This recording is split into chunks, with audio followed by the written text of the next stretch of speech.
family. What a joy, privilege, and honor to be able to come and to just share with you again on what the Lord did on the Lord's Day. I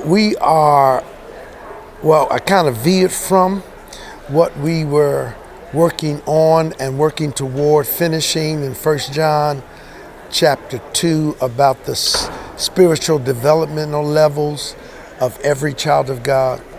This Lord's Day, we looked at a passage in the book of First Samuel about David.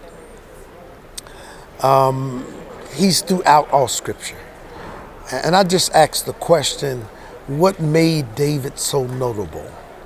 And there were three things primarily: that David was sovereignly chosen. He had spiritual character, and that he was a man after God's heart. He was a man.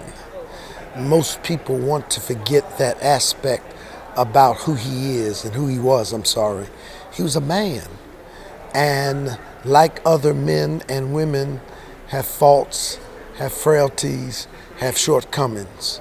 And as a result of it, God, in spite of, sovereignly chose him.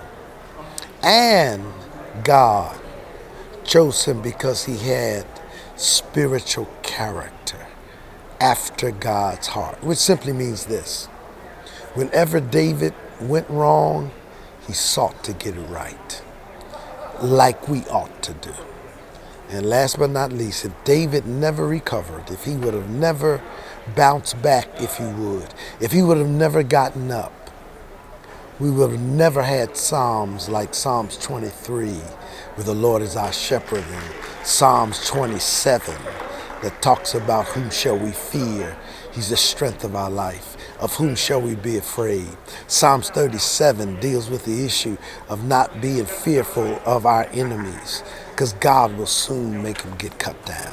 We would not have Psalms like Psalms 24 telling us to lift up our head, O ye gates.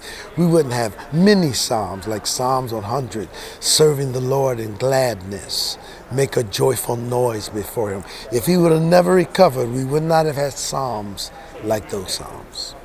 So thanks be to God for the life of David, for the way he lived his life, and how the scripture exposes it to us so that we may be like David, having a heart after God. Deuces, I'm out.